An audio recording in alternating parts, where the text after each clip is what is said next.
talking to you about poverty and just kind of some aspects of poverty and what's being done in the world to end poverty. Bear with me as I go through my slides because we've been having a lot of technical problems.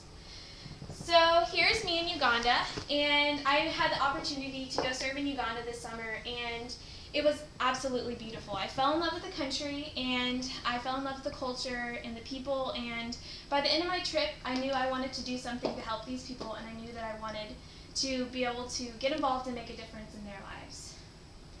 So let's talk about poverty. So breaking down poverty. I'm going to begin with poverty. The base of poverty is really uneducated people. Every aspect of poverty, you can look through it and kind of just see, oh, this is from not being educated on the topic or whatever. So a big thing in Uganda, as I saw this firsthand, was a whole entire generation of parents were wiped away from AIDS. And because of this, all these orphans are left with their grandparents or in orphanages, and they don't have the opportunity to be educated, especially because their grandparents are left with so many children, and so they have to decide, okay, this month am I going to pay for food for them, or am I going to pay for schooling?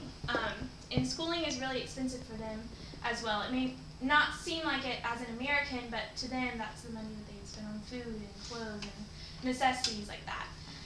So back to orphans.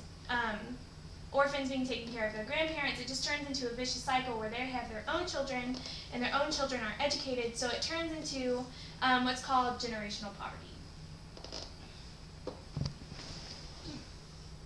Okay, understanding malnutrition. So back to being uneducated, people don't really know what nutrients that they need to lead a healthy lifestyle. And of course they can't afford nutrients, and then also a big thing is, in the village I was at my trip to Uganda, they had all these crops, but they didn't have sprinkler systems or water hoses or anything like that, so they have to rely on the rainwater to water their crops. And during dry seasons, they're left without any crops to feed their families.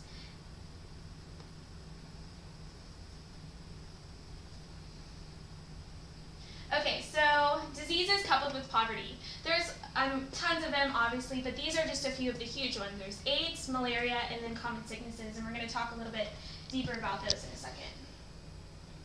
So AIDS.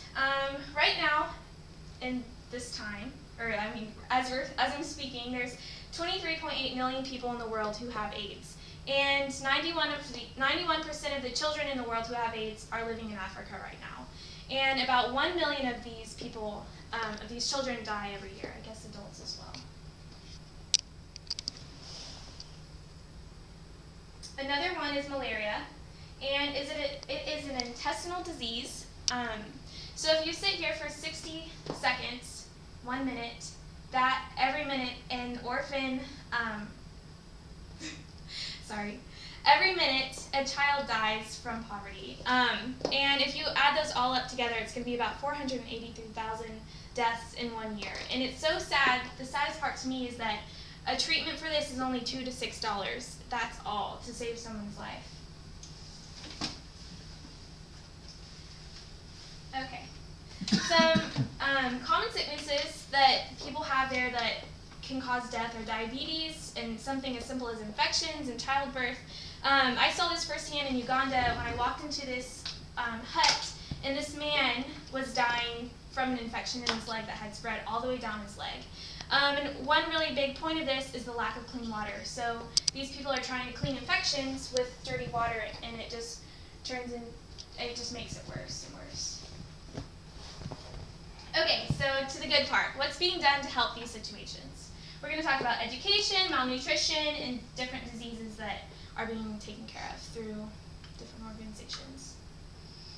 Okay, the first one, education. While I was in Uganda this summer, I got to go to Luanda Children's Home, and there they were provided with different educations and food and counselors and encouragements, and it was just really beautiful to see the whole system working together.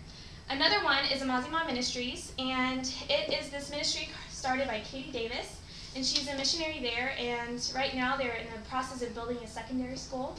And while she's lived in Uganda, she's also started a vocational skills program for the women to provide funds for their families. And what they do is they make paper beads and put necklaces together, and then they sell them there in Uganda, but also they ship them to the United States as well and sell them here.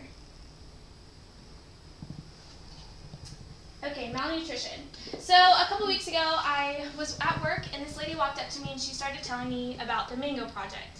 And it's her son that started it, and what they do is during the dry season, they teach the people in the villages how to preserve their mangoes and keep them in cans, so whenever it's too dry for them to grow crops, that they can eat them then. And they also educate them about like nutrients that you need to live a healthy lifestyle.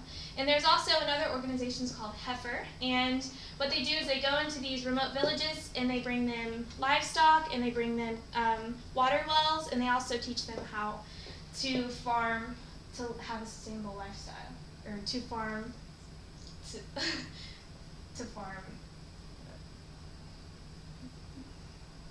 have sustainable farming. Okay, and then my last one is disease. And while I was researching this, I thought it was really cool because I never really heard about either one of these. The other ones I kind of heard about a little bit, but these ones were brand new to me. So there's the Medical Ministry International, and what it is a group of just tons of people. There's 84 teams in 25 health centers, and they go into these third world countries, and they set them up, and they teach the villagers how to take care of wounds and just like little nursing skills. And then the coolest one to me is Mercy Ships. And what it is, it's a state-of-the-art ship that that goes over to these third world countries, and they port, or they stop at a port, and all these people line up, and they have amazing transformational surgeries, and they have labor and delivery rooms, and they have also a lot of counseling centers for the people there. So I'm going to end you with my favorite quote about just helping others. It's, "The purpose of life is not to be happy. It is to be useful, to be honorable, to be compassionate. To have it make some difference that you have lived and lived well," by Ralph Waldo Emerson. So you can make a difference. Thank you.